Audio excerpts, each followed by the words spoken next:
Hi అండి, ఈరోజు మన రెసిపీ వచ్చేసి ఆలూ ఫ్రై అండి. చక్కగా క్రిస్పీగా ఉంటుంది ఈ ఫ్రై అనేది. ముందుగా ఒక మందపాటి బాండీ తీసుకొని అందులో తాలింపు పెట్టుకోవాలండి.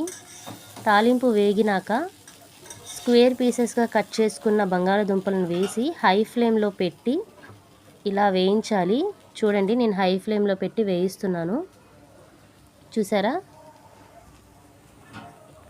ఇలా వేయించటం వల్ల ముక్క అనేది ముద్దగా అయిపోకుండా ఒకదానికొకటి అంటుకోకుండా ఉంటుందండి. చక్కగా క్రిస్పీగా వస్తుంది ఫ్రై అనేది. ఇలా పీసెస్ అన్నీ బాండీ మొత్తం స్ప్రెడ్ చేయాలండి. అప్పుడు ప్రతి ఒక్క పీసెస్కి ఆ హీట్ అనేది తగిలి చుట్టూ క్రిస్పీనెస్ అనేది వస్తుందండి. ఈ రెసిపీ అనేది నేను మా మమ్మీ దగ్గర నేర్చుకున్నాను. చక్కగా ఇలా స్ప్రెడ్ చేసుకోవాలి. చూసారా?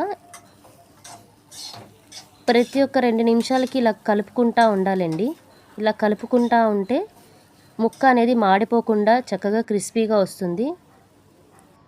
దీంట్లో కొంచెం పసుపు, ఉప్పు, కారం వేసుకొని కలుపుకోవాలి.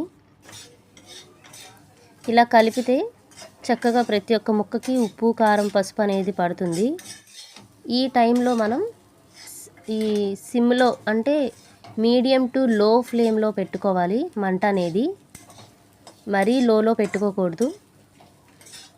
అప్పుడు ఆ ఉప్పు అనేది ప్రతి ఒక్క ముక్కకి పట్టి చక్కగా ఉడుకుతుంది కదండి. అందుకనే చూసారా, 2 నిమిషాలకు ఒకసారి ఇలాగా తిప్పుకుంటూ ఉండాలి. అప్పుడు ముక్క అనేది మాడిపోకుండా చక్కగా వేగుతూ ఉంటుంది.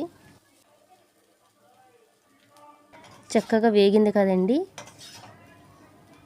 ఇలా వేగిన దాన్ని మొత్తం సిమ్లో పెట్టేసుకుంటే ఆయిల్ మొత్తం బయటకు వస్తుందండి. క్రిస్పీ ఆలూ ఫ్రై రెడీ అండి. వీడియో నచ్చినట్లయితే లైక్ చేసి సబ్స్క్రైబ్ చేసుకోండి. Thank you for watching.